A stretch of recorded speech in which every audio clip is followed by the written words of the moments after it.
अस्सलाम वालेकुम and welcome to ज़रा हटके। मैं हूं ज़रा खोड़ो में सर कराची स्टूडियो में है वसतुल्लाह खान और मुबशर जैदी हमें ज्वाइन करेंगे इस्लामाबाद से। ईद की छुट्टियां थोड़ी पहले से ही मना रहे हैं, कोई बात नहीं है, लाउड है। आज कराची की PS 2127 के हल्के में बाई इलेक्शंस थी। रिज़ल्ट भी ज़रा हटके ही है क्योंकि अब तक 128 पोलिंग स्टेशंस का रिज़ल्ट आया है, 6 पोलिंग स्टेशंस का रिज़ल्ट अभी बाकी है और हमारे इतलात के मुताबिक PPP के मुर्तज़ा बलोच को अभी तक 19,701 वोट्स मिले हैं, गैर हतमी गैर सरकारी, मैं बार बार आपको बोलता रहा हूँ। और MQM के वसीम अहमद साहब को अब तक 15,500 वोट मिले हैं। अब क्योंकि 6 पोलिंग स्टेशंस बाकी हैं तो ये काफ़ी क्लियर है कि ये बाजी पाकिस्तान पीपल्स पार्टी जीत गई है। अच्छा, अब ये जो इलेक्शन थी, अब है तो एक सूबाई इलेक्शन, वो भी बाई इलेक्शन है, सूबाई सीट की इलेक्शन है, वो भी बाई इलेक्शन है। इसकी अहमियत इसलिए है क्योंकि ये कराची की पहली पोस्ट अल्ताफ़ हुसैन पाकिस्तान मुर्दाबाद स्पीच इलेक्शन है। तो इससे पहले कि हम इस पर बात करें, आपको थोड़ी सी इसकी हिस्ट्री बता देते हैं कि 2012 में MQM के मुत्तहिदा कौमी मूवमेंट के अशफाक अहमद मंगी साहब यहाँ से इलेक्ट हुए थे। 2013 में मैंने क्या कहा था, 2012 कह दिया था मैंने, सॉरी 2013 में। उनको तकरीबन 60,000 वोट मिले थे। PPP के उम्मीदवार जो नंबर 2 पोजीशन में आए थे उनको तकरीबन 15,150 वोट पड़े थे। उससे पहले 2008 में भी MQM इसमें कामयाब रही थी और 2002 में पाकिस्तान पीपल्स पार्टी के उम्मीदवार मिस्टर अब्दुल्ला मुराद ने कोई मेरे ख्याल 4,000 वोट की लीड से 4,000 वोट की लीड से ये इलेक्शन जीती थी। लेकिन रसूलुल्लाह खान अभी इस दफ़ा PPP has taken this seat back again.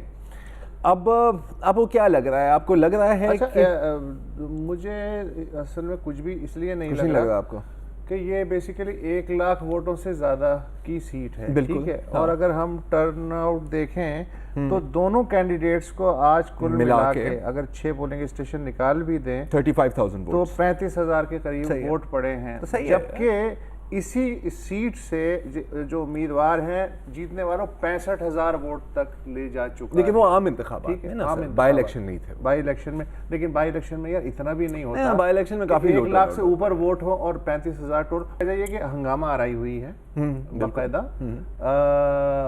MQM हकीकी और MQM जो है कौन सी वाली PIB MQM पाकिस्तान के कारकुनों के दरमियान कंफ्यूजन हो गई, झड़पें वड़पें हुई हैं। PTI वाले जो हैं वो भी कई मकामात पे जो है वो पीपल्स पार्टी वालों से झगड़े, लेकिन ओवरऑल जो है कोई बहुत ज़्यादा मुश्ती नहीं हुई। अब मसला ये है कि चूँकि 2008 का इलेक्शन भी MQM ने जीता है, यहाँ से 2013 का भी जीता है और बड़े बड़े मार्जिन से जीता है, और इस दफ़ा जो है सिर्फ 12,000-13,000 ही वोट ले पा रहे हैं ये बेचारे। तो जस्टिफिकेशन क्या है? इसलिए कि फ़ारूक सत्तार इलेक्शन कैंपेन में गलती से उनके मुंह से निकल गया था कि ये एक रेफरेंडम है। ओए होए होए।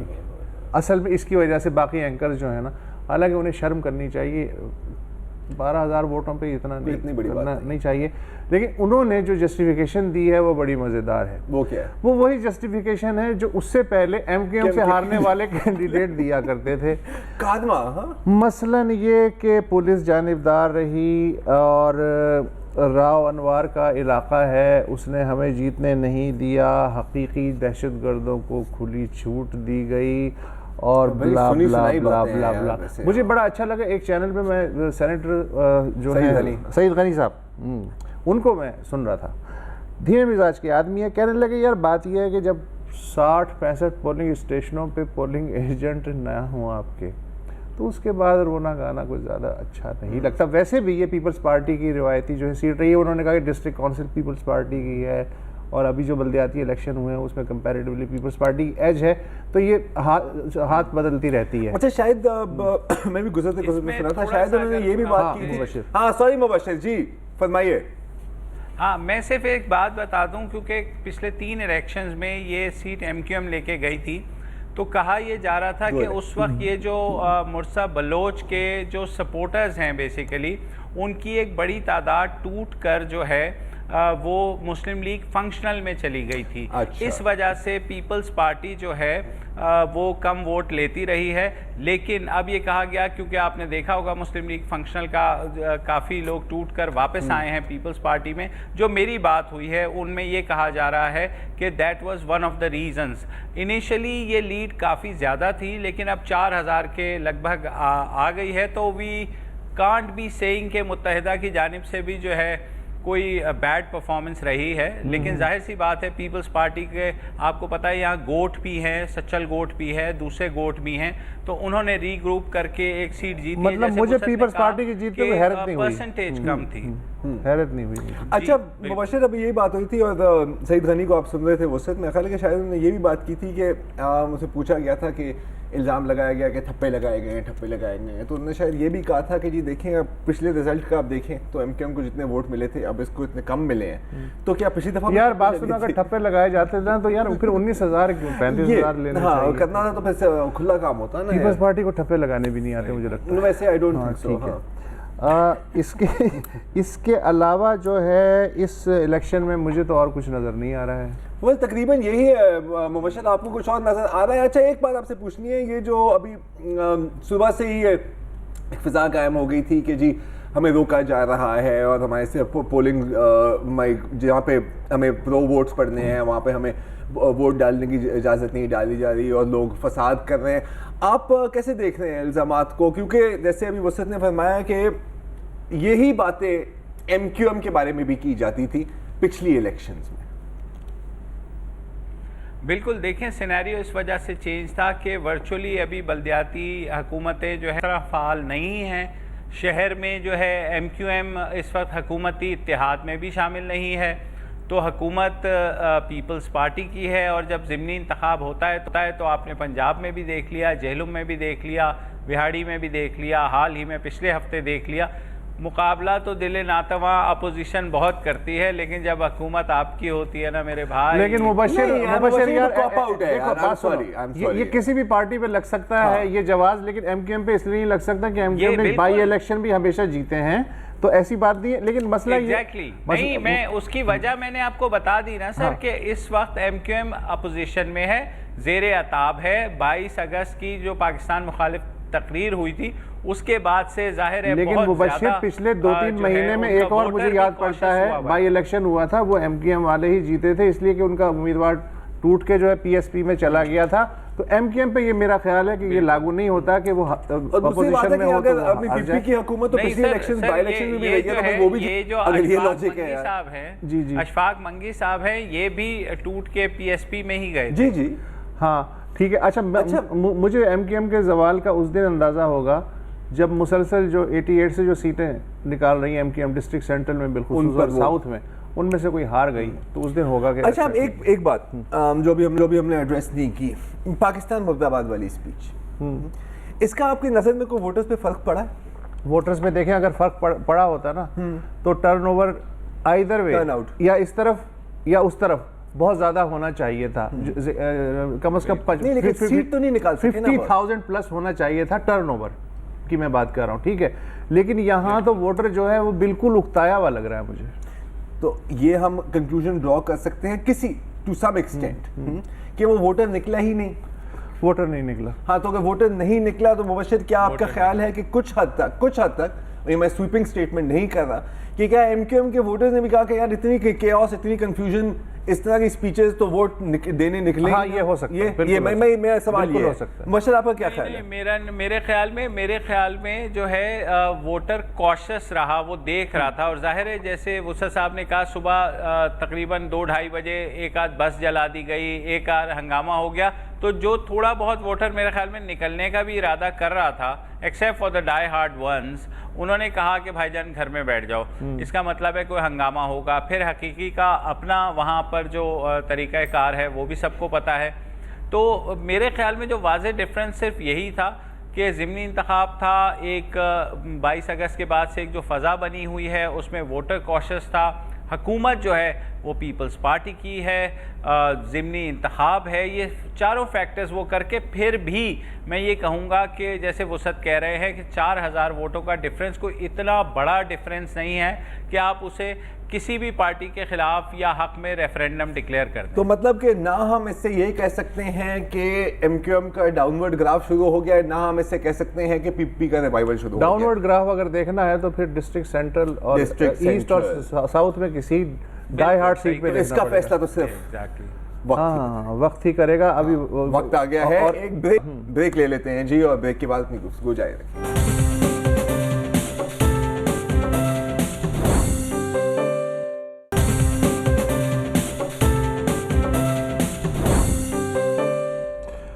Welcome back. और जैसा क्या मैं बारहा बता चुका हूँ कि काबीना में मेरे जो सबसे पसंदीदा वज़ीर हैं वो वज़ीर दाखिला चौधरी निसार अली खां हैं। बेसिकली आप विग से चलते होंगे, सॉरी। वो कल सेनेट में उन्होंने ज़ाहिर कदम रंजा फरमाया और सेनेटरों के सवालात हुए, उन्होंने तसल्ली बख्श जवाब देने की कोशिश की। उन्होंने बताया कि 8 अगस्त को जो कोयटा में वाक़या हुआ था जिसमें 70 से ज़्यादा लोग शहीद हुए थे, 54 वकला समेत जी, 3 अफराद जो हैं उनसे पूछगछ हो रही है। कोई ज़्यादा क्लू नहीं मिला। जो सहूलतकार था बेसिकली उसकी तलाश जारी है। मर्दान कचहरी और पेशावर में जो क्रिश्चियन कॉलोनी पे जो अटैक हुए थे उनके जो हैं बायोमेट्रिक शवाहिद एविडेंस उनसे पता चलता है कि वो गैर मुल्की थे। हाँ, सबसे जो मज़ेदार और अहम बात की उन्होंने, वो थोड़ी सी दबी हुई है स्टोरी के अंदर, वो स्टोरी के अंदर दबी हुई है, वो ये है कि जी जो इंटेलिजेंस एजेंसियां हैं उन्हें गुज़िश्ता बरस जो वागा पे चेक पोस्ट पे हमला हुआ था और उससे पिछले साल जो आर्मी पब्लिक स्कूल पेशावर पे हमला हुआ था और फिर अभी 4 सदा शुरू में 4 सदा बाचा खान यूनिवर्सिटी पे हमला हुआ था, एजेंसियों ने पेशगी इत्तला दे दी थी इन हमलों के बारे में। ठीक है, अब एक लेमैन के ज़हन में फ़ौरन सवाल आता है कि यार अगर फ़र्ज़ करें कि इत्तला दे दी थी तो फिर ये हमले कैसे होगा, फिर कौन जिम्मेदार है? और अगर आपको इत्तला दी थी तो आपने इस इत्तला के बारे में क्या किया? इसको फाइल करके जेब में रखा आपने? हाँ, अच्छा। फिर दूसरी बात यह है कि इत्तला की नौयत क्या थी, ये दिस इज इम्पोर्टेंट। क्या स्पेसिफिक इत्तला थी? कौम ये जानने का कौम को हक है कि क्या ये स्पेसिफिक इत्तला थी या ये इत्तला थी कि जी जैसे 50 किस्म की इंफॉर्मेशन आ रही है तो उसमें यह भी हो सकता है कि जी फलानी चेक पोस्ट पे या किसी स्कूल पे या किसी भी वक्त कभी ना कभी वेग इत्तला थी, सेमी वेग इत्तला थी, क्लियर कट इत्तला थी, किस जरिए से आई, किस एजेंसी के पास आई, बाद में क्या हुआ और हमला होने तक इफ़ेक्टिव मेजर उस इत्तला की बुनियाद पे क्यों नहीं लिए गए? मेरा ख्याल है कि ये कम से कम सवालात हैं बिल्कुल जो पार्लियामेंट और कौम को जानने का हक है। काश यहाँ भी अमेरिका की तरह अगर होमलैंड सिक्योरिटी डिपार्टमेंट की तर्ज पे नेक्टा की अम्ब्रेला वजूद में आ जाती तो कम से कम ये होता कि मेरे पास जो इत्तला है वो भी मैं नेक्टा को देता, ज़रार के पास जो इत्तला है वो भी नेक्टा के पास जाती और नेक्टा उस बुनियाद पे फैसला करती और ये डिसाइड करती कि ये किस इदारे को इस पे एक्शन करना चाहिए, एक्शनेबल इंफॉर्मेशन पे। तो भाई इत्तला आ गई, इससे कोई काम नहीं, ये तो एक बजाते खुद एक क्रिमिनल का मेरे ख्याल में इतराफ है, नेग्लिजेंस है कि ये बताने की नहीं। अच्छा कि आपने बता दिया, लेकिन मजीद कुछ और बता दें। हाँ। मैं ये कह रहा था, जाहिर है कल जो उन्होंने स्टेटमेंट दी तो आज सेनेट में गदर मच गया और पीपल्स पार्टी के जो सेनेटर्स हैं उन्होंने कहा कि जनाब ये क्या बात है, आपने कल कहा कि इत्तला थी तो फिर एजेंसीज ने क्या कार्रवाई की।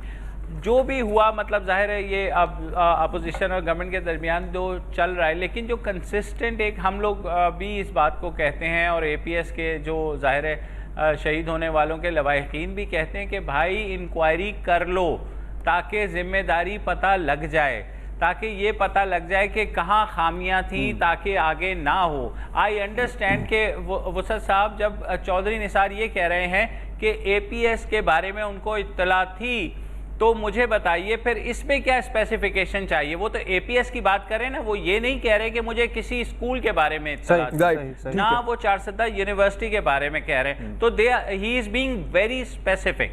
अब वो जाहिर है शायद अपने हद से होकर के किसी और एजेंसी को अगर मुरद इल्ज़ाम ठहरा रहे हैं और मैं ये नहीं कह रहा हूँ कि वो उस पर इल्ज़ाम दुरुस्त होगा, लेकिन ये चीज़ें इंक्वायरी से ही ठीक होंगी। शोर मचाने से या इस तरह बहस बराए बहस या वॉकआउट्स और उस तरह कुछ नहीं होगा। तो ये नेक्टा को जो नक्टा कर दिया है इन्होंने, तो वो तो अब सिर्फ पोस्ट ऑफिस है ना, वहाँ तो आप दे दें, वो एक एजेंसी से दूसरी एजेंसी को पास ऑन कर देंगे।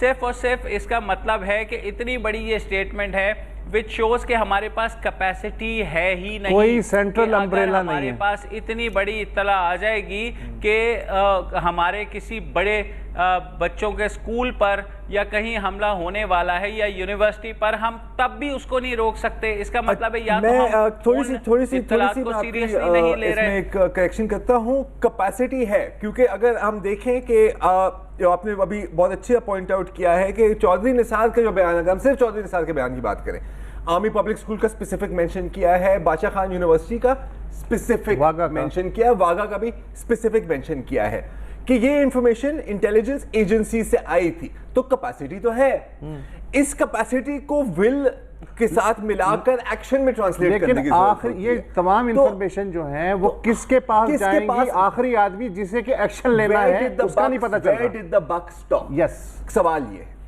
ये है। एग्जैक्टली और दूसरा ये देखें, ये कहा जा रहा है कि वागा पे सुबह 11 बजे इंफॉर्मेशन आ गई थी, वो अच्छा। जाकर के शाम को होता है धमाका। इसका मतलब है ये तो बहुत वो timely है। इंफॉर्मेशन जहां भी घूमती रही, वो वागा में जो सिक्योरिटी थी वो वहां तक नहीं पहुंची। और वागा पे सिक्योरिटी आपको पता है कि बहुत बड़ी सिक्योरिटी होती है, उसको थोड़ा सा अगर मोहतात कोई भी कर देता हाँ, तो वो यूं एक्शन ले शायद जाते हैं। ये चीज कहीं ना कहीं रुक जाती। और सबसे अलगनाक बात यह है कि फर्ज करें कि जी एपीएस की इंटेलिजेंस पहले से मौजूद थी, वागा की थी, बादशाह खान की थी, ठीक है, हम हमले हो गए, क्या उसके बाद कोई सबक लिया गया? ये क्या कोई एक्शन किया गया?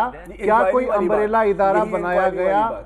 जिल्च नहीं, स्पीचेस बहुत हुई हैं। हर एजेंसी, हर इदारा अपने अपने तौर पे कार्रवाई कर रहा है, अपने अपने तौर पे बहुत अच्छी कार्रवाइयां हो रही हैं, लेकिन वही मसला है कि अम्ब्रेला कहाँ है? सेंट्रल प्रोसेसिंग यूनिट, वो नहीं, कंप्यूटर नहीं वो चलता ना missing। सीपीयू के बगैर। हाँ। सीधी सीधी बात है, Opposition मॉनिटर ने आपका भी- बड़ा अच्छा है, माउस आपका बड़ा अच्छा है, Opposition ने कीबोर्ड भी- शानदार है, कंप्यूटर नहीं चलेगा। चले एनीवे जी, और अपोजिशन ने भी कहा जी वजीर दाखिला इस्तीफा दे दें, और ये ऐसी बातें करके कोई रियल प्रॉब्लम तक नहीं जा रहा है कि खुदा के लिए कहीं किसी एक सानहे की इंक्वायरी कर लें तो आपको पता लग जाएगा। लेकिन मसला ये है क्योंकि इंटर एजेंसी भी वो है, खींचातानी है, फिर सिविल मिलिट्री भी खींचातानी है, तो खुदा के लिए यार ये और उस पे हमारे मुल्क ना के सिर्फ इंक्वायरी लोगों नहीं के हो रही, मुस्तकबिल का ना सवाल सिर्फ है। इंक्वायरी नहीं हो रही, बल्कि अगर हम इस तरह की बातें करें तो यार आप लोग एजेंसियों के खिलाफ बात कर रहे हैं, आप लोग इदारों को कमज़ोर करना चाहते हैं, आप किसके इशारे पे ये बात कर रहे हैं? रिएक्शन ये आता है बजाय इसके कि वो अप्रिशिएट करें कि यार ठीक है आपकी बात, हम कुछ करने की कोशिश कर रहे हैं। बहरहाल यहाँ पर तो मेरे ख्याल है कि तकरीबन हर हाउस और इंटीरियर मिनिस्ट्री से लेके हर एजेंसी को एक सेल्फ रिव्यू करने की ज़रूरत है। आई होप कि कम से कम इंटरनली होता, और बेशक हमें ना बताया करें, बेशक हमें ना बताया करें, कर लिया करें। वक्फा ले लें।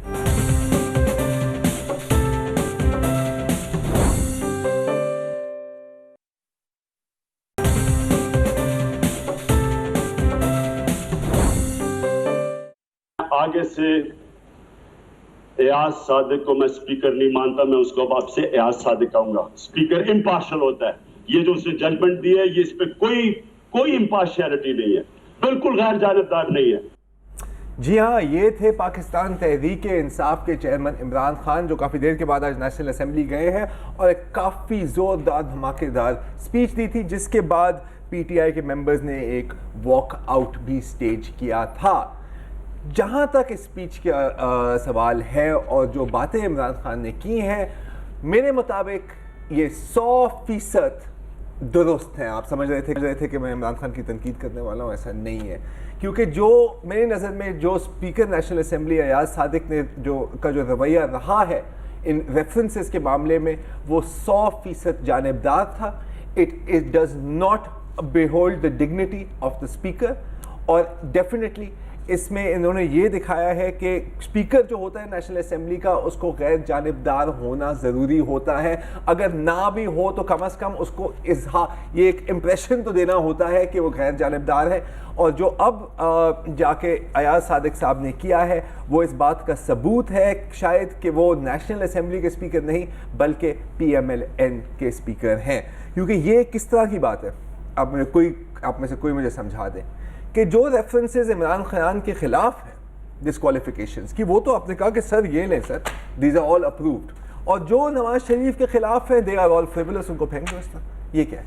फ्रिवलस होने के बावजूद, फेंक देने के बावजूद वो रोक नहीं सकते, जाहिर है। इट इज नॉट अलाउड यार। नहीं बिल्कुल रोक नहीं सकते वो स्पीकर। दे विल गो वो फॉर एग्जामिनेशन। अयाज सादिक चाहे तो ना फिर ये चाहे, किया क्या है? अच्छा हुआ ये है। अब आप जो है वो ठीक है कि अयाज सादिक का रवैया जो है वो नापसंदीदा बहुत हो सकता है, लेकिन इलेक्शन कमीशन के रवैये पे मैं ज़रा अच्छा बताएं करना चाहूँगा बात। उन्होंने जो भी रेफरेंसेस उन्हें मिले, इलेक्शन कमीशन ने इमरान खान से जवाब तलब किया है, इसलिए कि नियाजी सर्विसेज एक ऑफशोर कंपनी थी उनके नाम पे और लंदन में एक फ्लैट था जो मुबैना तौर पे शौकत खानम ट्रस्ट के पैसों से यहाँ पर जो सूरत हाल है, हर कोई जो है कंडेम कर रहा है स्पीकर के एटीट्यूड को, और ये जानना चाह रहा है कि क्यों वो पार्टिजान हो गए हैं और यकायक ऐसे क्या हुआ।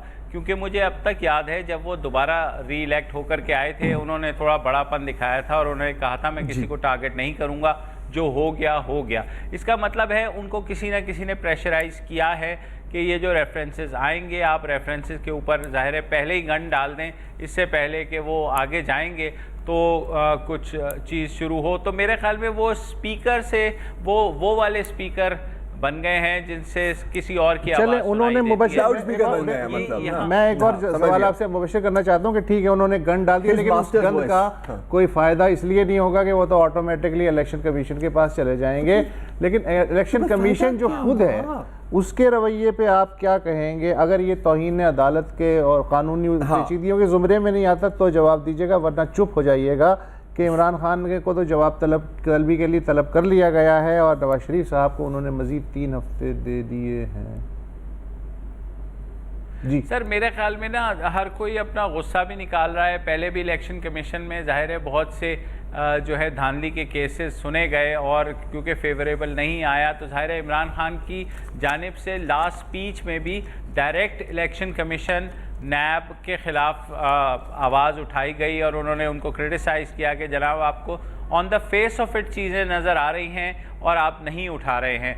आज नैब का तो सुओ मोटो ले लिया है सुप्रीम कोर्ट ने, जिसमें ये कहा गया है कि जो प्ली बार्गेनिंग करते हैं उसके बाद जो है ये जो धुल के दोबारा से सरकारी नौकरी पर लग जाते हैं। एक और खबर चौधरी ने सारा सबको अंदर कर दे। हाँ कर दें यार, कर दें तो कर दें। एक और खबर इसी से रिलेटेड है। हाँ, पनामा लीक्स के मामले पे कौमी असम्बली की पब्लिक अकाउंट्स कमेटी ने नैब, FBI और FIA के सरबराहों को तलब किया। ठीक है, तीनों में से कोई नहीं आया। अल्हम्दुलिल्लाह। वैसे कहने को तो पार्लियामेंट जो है उससे बड़ा कोई नहीं हो सकता। तो पार्लियामेंट ने भी नाराज कर दिया था इन इदारों को, इसका क्या ये मतलब मैं निकाल सकता हूं? मतलब क्या है यार? ये अल्टीमेट तौहीन जो है वो फिर किसकी हुई है? तो इसका मतलब यह है कि जिसका जी चाह रहा है वो अपने इदारों को मोम की नाक की तरह यूज कर रहा है, फेंक रहा है, वो कपड़े झाड़ के फिर खड़े हो रहे हैं, माजरत खाना ही हो रही है और उसके बाद गुस्सा दिखाया जा रहा है। इसके अलावा कोई तमाशा नजर आ रहा है आपको?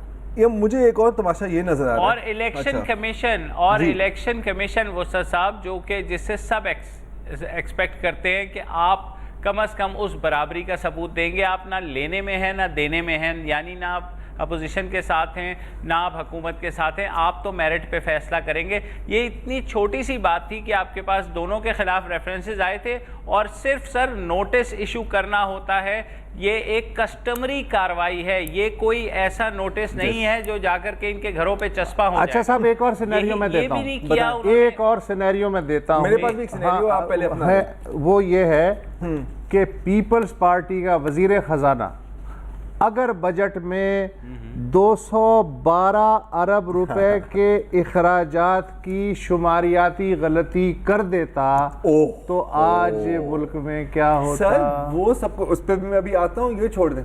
अगर हाँ। अभी यूसुफ रजा गिलानी होते, हाँ। पैनामा लीक्स हो रहा होता, हाँ। क्या हो गया होता बॉस? फिर मुल्तान पहुंच गए होते। अगर हनीफ अब्बासी पीपीपी के होते, क्या हो गया होता अब तक? हाँ, वो नैब के चले पास छोड़ दे। केस होता आपने ये अभी 212 बिलियन की बात की ना, तो सुने। आपका जो इशारा है वो है, अभी एक एक्सप्रेस ट्रिब्यून में मुबशर एक स्टोरी शाया हुई थी जी, जी। कि जो फाइनेंशियल ईयर 2015-2016 में एक 212 बिलियन रुपीस, मामूली रकम। कुछ नहीं है, कुछ नहीं, और ये है वैसे मामूली है कि डिस्क्रेपेंसी नजर आई है। डिस्क्रेपेंसी क्या है कि वो आमदनी या वो अखराजात जिसकी अभी तक आपको ना सोर्स पता हो, ना उसका मकसद पता हो कि ये कहाँ से पैसे आए हैं, कहाँ से गए हैं, फलाना टीरा फलाना टीरा, सॉरी, ओके, ठीक है। तो अब इसके अंदर ये यहाँ पे क्लियरली इंडिकेट कर रहा है कि ये डिलिबरेटली डिक्लेयर हुई है डिस्क्रेपेंसी। IMF ने कहा है कि जी देखिए ऐसी चीजें होती रहती हैं, लेकिन हमने पहले भी आपको कहा है कि एहतियात करें, और वर्ल्ड बैंक का एक मल्टी बिलियन रुपए प्रोजेक्ट था फाइनेंशियल रिपोर्टिंग और ऑडिटिंग को बेहतर करने के लिए, उसके बावजूद ये हुआ है। अच्छा, अब आपने पीपीपी की बात की तो मैं आपको ये भी बता दूं कि PMLN गवर्नमेंट के पहले 3 सालों में 605 बिलियन कुल स्टैटिस्टिकल डिस्क्रिपेंसीज में, ठीक है, इसको कहते हैं हम डार्नोमिक्स, ठीक है ना? डार्नोमिक्स है ये। पीपीपी की पहली 3 सालों में 170। ये इकोनॉमिक्स नहीं है, ये डार्नोमिक्स इकोनॉमिक्स नहीं है, ये डार्नोमिक्स। डार्नोमिक्स है सर, आपने कहा था ना इन्वेस्टिगेटिव जर्नलिज्म, इसको कहते हैं क्रिएटिव अकाउंटिंग। हाँ, इसके इस्लामाबाद जाते ही हमारा इन्वेस्टिगेटिव जर्नलिज्म का जो रग है ना, हमारी जाग पड़ी है। एक वक्फा ले लेते हैं। हाँ।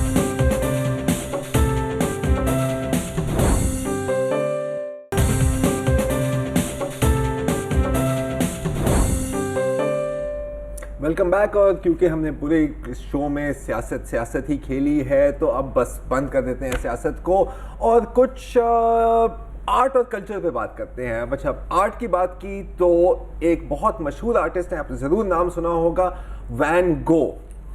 वैन गो साहब की एक बहुत मशहूर पेंटिंग है जो अब पता नहीं कितने मिलियंस और मिलियंस ऑफ डॉलर्स की बिकती है, और उस पेंटिंग का नाम है द स्टारी नाइट। वो भी आपको ज़रा दिखा देते हैं।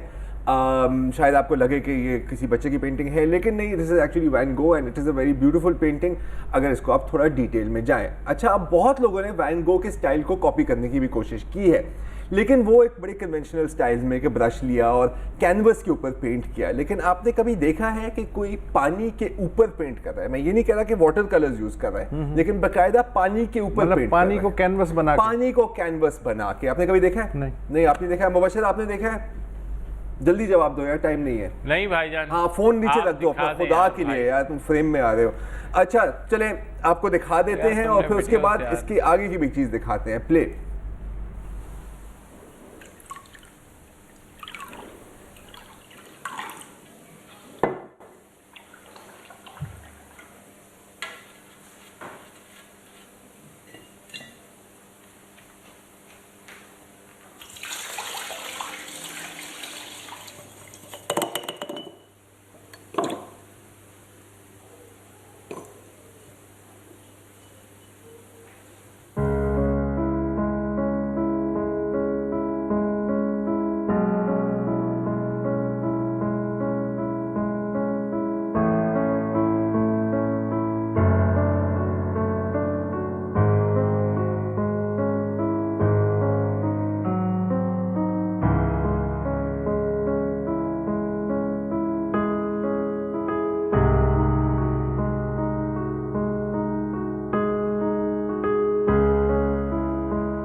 ये देखिए, वाह। ठीक है, ऑन वाटर, वाह, ठीक है।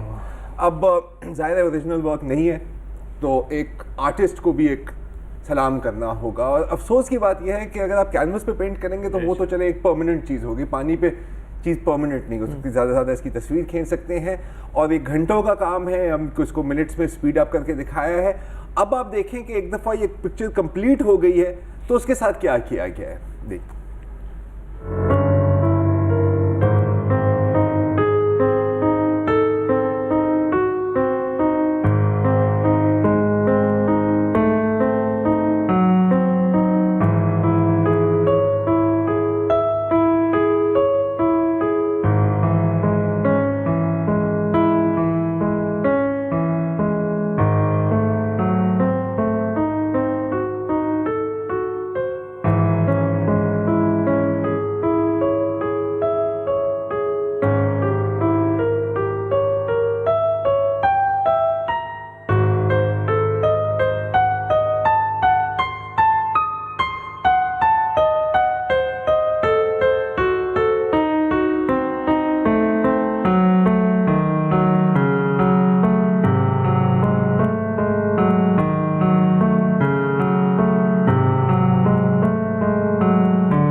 ये चीज यार, ये वाह, वाह, वाह, स्किल है, ये टैलेंट है। कसम से अगर मुझे कभी ट्विटर से फुर्सत मिले तो शायद मैं ऐसा काम पिछले लेकिन मुश्किल है। पिछले महीने एम्स्टर्डम में वॉन गॉफ म्यूजियम में।